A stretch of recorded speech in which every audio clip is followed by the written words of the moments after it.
Ya, sama. Karena proses pertumbuhan rambut itu terjadi di akar rambut. Ya, benar ya. Jadi karena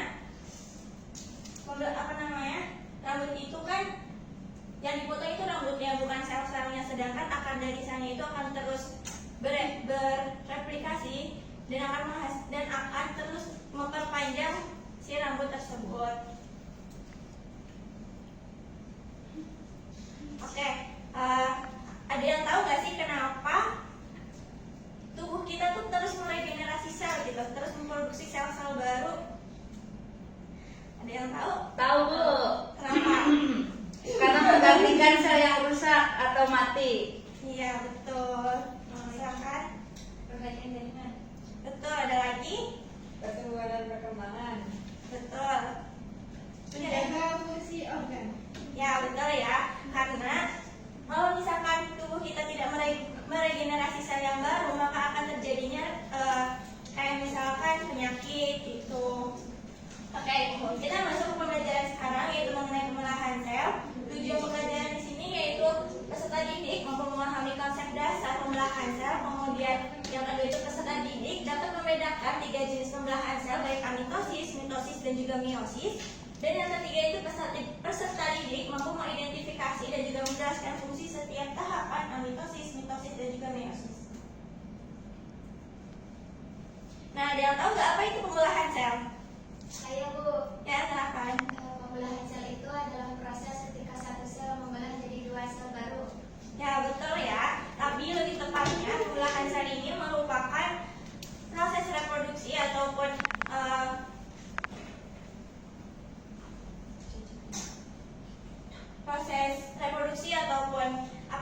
replikasian menjadi ada sel baru. Tapi bukan hanya 2 anakan sel, ada juga yang bisa 4 anakan sel gitu kan. Karena di pembelahan sel juga dibagi menjadi 2, ada yang pembelahan secara langsung dan juga pembelahan secara tidak langsung. Nah, pembelahan secara langsung ini bisa kita sebut dengan pembelahan secara langsung ini bisa kita sebut dengan pembelahan amitosis, dan juga pembelahan tidak langsung ini bisa kita sebut dengan meiosis dan juga mitosis. Nah, selanjutnya itu ada pembelahan amitosis. Nah, di mana pembelahan amitosis ini merupakan pembelahan sel yang membelah dirinya itu secara langsung dan juga tidak melalui tahapan-tahapan pembelahan sel. Nah, biasanya itu terjadi pada pembelahan biner, yang mana karakteristiknya itu dia pembelahannya itu cepat dan juga sederhana, terus tidak ada nukleusnya itu membelah secara langsung, terus tidak ada benang-benang spindel dan juga tidak ada kondensasi pada kromosom. Nah, bisa dilihat ya, di sini itu pembelahannya secara langsung karena pada awal tahapan amitosis itu DNA-nya itu akan mereplikasi, kemudian akan dinding sel dan juga membran ini akan mulai membelah. Ini mulai membelah tapi belum sepenuhnya membelah. Kemudian si septumnya ini akan mulai membentuk dan juga DNA-nya ini akan mulai terpisah. Karena kalau misalkan sebelumnya itu masih dalam satu jangkauan, kemudian di sini itu sudah mulai ada pembatasnya. Kemudian selanjutnya itu akan terjadi si selnya itu akan terpisah dan menghasilkan menjadi 2 DNA. Nah, bisa dilihat di sini juga contohnya itu pada Bacillus thecaniformis, di mana ini pembelahan biner dan di sini DNA-nya, kemudian ini septumnya dan juga ini dinding selnya. Nah, selanjutnya itu ada pembelahan mitosis, di mana pembelahan mitosis ini merupakan proses pembelahan sel yang menghasilkan 2 sel anak dengan jumlah kromosom yang sama ataupun diploid. Biasa kita dengar kalau misalkan mitosis itu menghasilkan 2N. Nah, di mana mitosis ini memiliki karakteristik yaitu yang pertama terjadi pada sel somatik ataupun sel tubuh seperti hanya pada kulit, terus pada sebenarnya kayak pada kulit, kemudian menghasilkan 2 sel anak yang identik secara genetik dan juga mereplikasi DNA-nya itu terjadi sebelum pembelahan. Dan pastinya melibatkan pembentukan benang-benang spindle. Nah, yang pertama itu ada profase, di mana profase ini merupakan fase pertama pada mitosis yang terjadinya itu bisa dicirikan dengan kondensasi kromosomnya itu menjadi bentuk yang lebih padat Nah, poinnya di sini tuh si bentuknya itu menjadi lebih padat dan juga membran intinya itu mulai hilang dan terbentuk benang-benang spindle. Sebenarnya di sini tuh bakal ada benang-benang spindle di mana kromosomnya itu berada di bagian atas. Nanti di sini tuh ada benang-benang spindle. Kemudian ada metafase. Nah, metafase ini terjadi setelah anafase di mana yang dicirikannya itu si kromosom itu berjejer di bidang ekuator sel. Si kromosomnya berjejer, kemudian setiap kromosomnya itu terbentuk dengan benang-benang spindle. Nah, ini kromosomnya, kemudian terbentuk dengan benang-benang spindle dan juga merupakan tahap terbaik untuk mengamati bentuk dan juga jumlah kromosom. Next, kemudian ada anafase. Nah, anafase di sini itu dicirikan dengan sentromernya itu mulai membelah. Sentromernya mulai membelah, kemudian memisahkan kromat saudara dan juga kromatidnya itu akan bergerak ke kutub yang berlawanan sepanjang benang spindle. Ini kenapa berlawanan? Karena yang bergerak itu. Kemudian selanjutnya juga mulai memanjang saat benang-benang spindle ini menarik kromatid. Makanya tadi kan lebih kecil, jadi ini mulai lebih panjang. Kemudian ada telofase. Nah, telofase ini terjadi dicirikannya itu kromosomnya itu mulai terurai menjadi kromatin dan juga selubung nukleus ini itu mulai terbentuk di sekitar 2 nukleus. Selubung nukleus pokoknya terbentuk di sekitar 2 nukleus dan juga benang spindle-nya itu sudah menghilang. Jadi di sini sudah terlihat tidak ada benang-benang spindle dan juga terjadi pada pembelahan sitoplasma. Nah, setelah telofase ini selesai akan masuk pada sitokinesis, di mana sitoplasmanya ini sitoplasma ini membelah saat membran selnya itu terjepit ke dalam dan memisahkan sel itu menjadi 2 sel anak ataupun hasil dari akhir mitosis. Nah, setiap sel anak ini akan menerima seperangkat organel dan juga nukleus yang lengkap sehingga proses pembelahan pun selesai.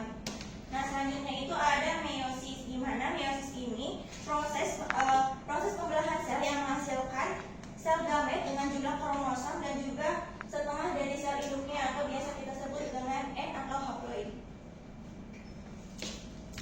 Di mana karakteristik dari meiosis ini yang pertama itu terjadi pada sel gamet baik sperma ataupun ovum, kemudian menghasilkan sel anak yang memiliki kombinasi genetik baru dan juga melibatkan dua kali pembelahan setelah 1 kali replikasi DNA. Karena pada meiosis ini terjadi pada pembelahan pertama dan juga pembelahan kedua. Kemudian jumlah kromosom sel anak ini setengah dari sel induknya. Nah, yang pertama itu ada profase yang pertama, profase ke-1, di mana terjadinya itu kromosom homolog ini akan berpasangan. Kromosom homolog ini akan berpasangan dan membran inti akan menghilang dan benang spindle ini akan mulai terbentuk. Jadi benang spindle mulai terbentuk dan juga terjadi pertukaran segmen DNA melalui proses crossing over. Kemudian ada metafase kedua. Metafase kedua ini terjadi pasangan kromosomnya itu homolog atau tetrad berjajar di bidang ekuator. Nah, ini bidang ekuatornya dan dia berjajar. Kemudian kromosom homolog ini kromosomnya juga bukan tunggal ya, karena bisa terlihat itu tidak tunggal.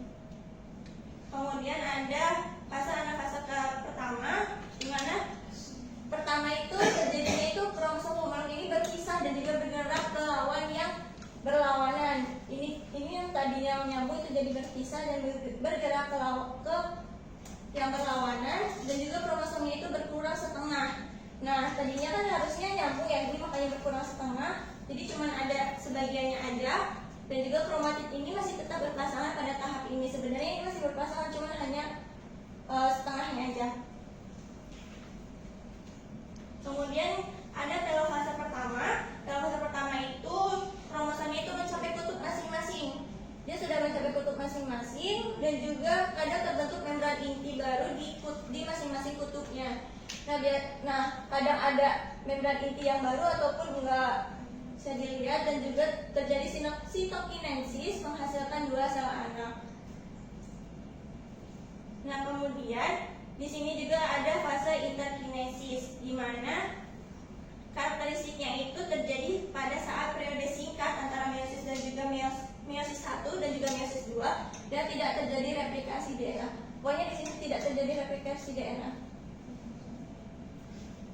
Nah, kemudian pada fase profase yang pada meiosis yang kedua itu tahapannya sama dengan meiosis yang pertama. Yang membedakannya itu hanya pada tahap telofase yang kedua, di mana telofase kedua ini akan menghasilkan sel anaknya itu menjadi 4. Karena kalau misalkan telofase yang pertama dia akan menghasilkan sel anak yang 2, dan kalau misalkan telofase yang kedua dia akan menghasilkan sel anak 4.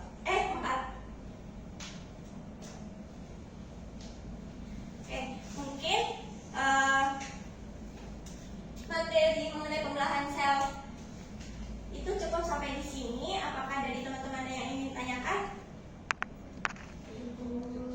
Oke, sebelum kita mulai ke kuis,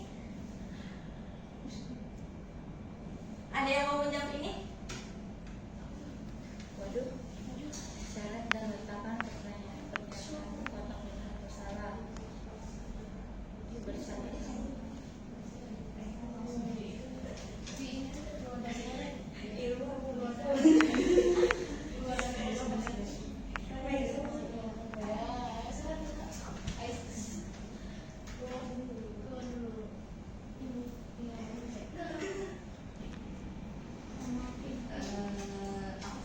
Boleh? Tuh kan, kata gue nyalur ya.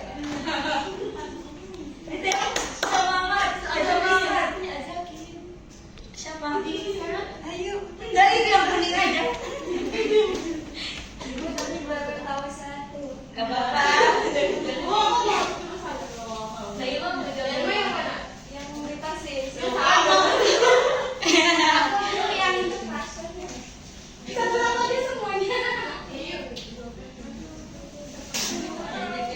Aku sisanya nih.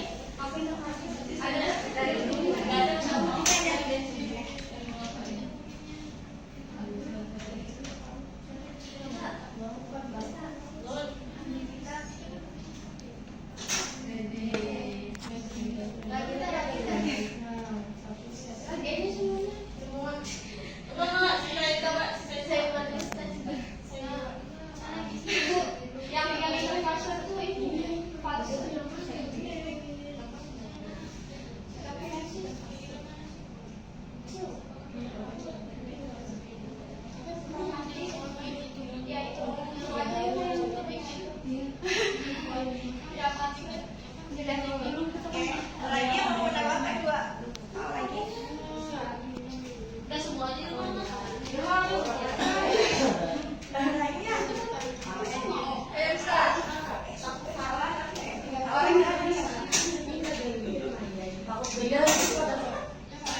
medit cowok.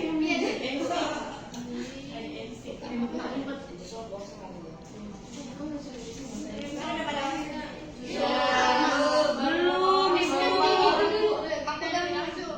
Jaluk sih has. Linknya. Makasih semuanya. Jadi tinggal sih kalau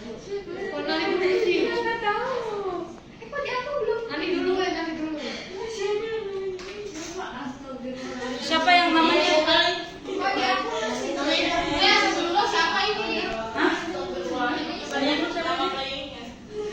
Olive. Avatarnya yang mana ya? Yang lucu.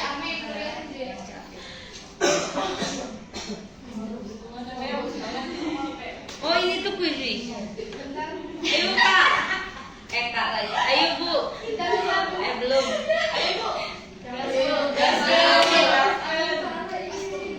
Namanya siapa?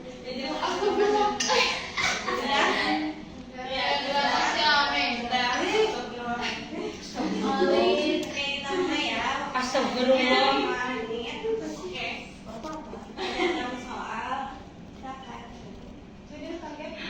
Berikut ini yang merupakan Apa sih? benar-benar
setiap baris saja biar lebih gampang.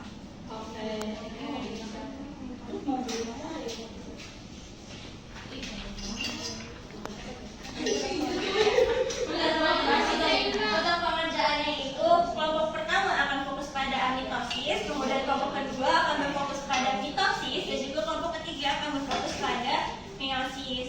Nah, nanti tinggal diisi aja dan jawabannya bisa kalian share, karena di situ juga ada perbedaan ataupun tabel di mana ada mitosis, amitosis, mitosis, dan juga meiosis. Jadi nanti kalau misalkan tiap kelompoknya sudah mengerjakan, nanti tinggal share jawaban ataupun saling jawaban. Oke? Ibu ini di rumah.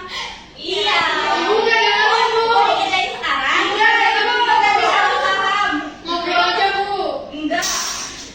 Megeri provokator. Kalau misalkan mau dikerjain sekarang juga boleh. Ngobrol aja, Bu. Makasih banyak dengan Oke, karena pembelajaran kita sudah selesai mengenai pembelahan sel. Apakah ada yang ingin ditanyakan terlebih dahulu? Oke, apakah ada yang menyimpulkan mengenai pembelajaran kita kali ini? Iya, silakan Risa. Izin menyimpulkan nih. Jadi pada pembelajaran kali ini kita itu belajar mengenai pembelahan sel, di mana pembelahan sel itu merupakan proses replifikasi sel untuk membuat sel yang baru. Nah, dibagi menjadi dua, ada yang langsung atau Teman-teman yang belakang, nanti kalau misalkan tidak mendengarkan, silakan ulangi apa yang Risa ucapkan ya. dibagi dua, ada yang langsung dan tidak langsung. Nah, yang tidak langsung itu, yang langsung itu namanya mitosis, di mana biasanya itu terjadi pada bakteri atau hewan bersel satu. Itu pembelahannya itu langsung, jadi langsung akan mutasi, terus langsung di sel itu akan jadi dua, membelah dan langsung menjadi sel baru. Nah, terus ada yang tidak langsung. Nah, yang tidak langsung itu ada meiosis sama mitosis. Nah, yang mitosis itu menghasilkan dua anakan sel yang memiliki genetik yang sama dengan induknya atau diploid.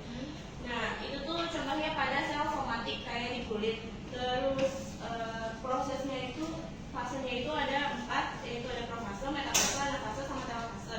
Terus yang di meiosis itu menghasilkan anakan sel yang memiliki genetik setengah dari indukan atau haploid, di mana contohnya itu pada sel gamet seperti sperma dan ovum, terdiri dari dua fase. Fasenya itu hampir sama dengan fase mitosis, tapi ada dua fase gitu. Oke. Cukup? Cukup. Ibu ingin menanya satu anak karena tadi sebelum kita akhiri, karena tadi dia berbicara saat Risa menjelaskan dan Risa menyimpulkan. Coba Febi, Ibu. Coba Febi, pembelahan sel itu ada berapa Febi? Pembelahan sel itu ada berapa? dua. Oke, ada apa aja? Ada pembelahan apa? Mitosis sama meiosis. Emang iya? Bagaimana? Jadi pembelahan itu ada berapa? Ada dua apa? Ada dua. Ya. Pembelahan langsung, mitosis, dan pembelahan tidak langsung. Ada yang langsung dan tidak langsung. Ya. Bentar. Terus di pembelahan Kalau yang langsungnya mitosis, pembelahan tidak langsung. yang tidaknya itu meiosis dan mitosis. Ya nggak Ibu? Ya betul. Nanti kalau misalkan ada teman kamu yang menjelaskan, kalau didengarkan ya, Iya, biar Ibu. dia sama-sama pahamnya. Iya Ibu, maaf. Iya.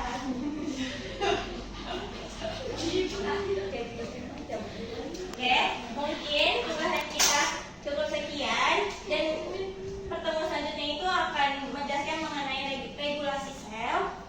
Ibu cukupkan. Sebelum diakhiri, mari kita mengucapkan hamdalah terlebih dahulu. Oke, kurang-kurangnya Ibu mohon maaf. Apabila ada salah kata juga Ibu mohon maaf. Bila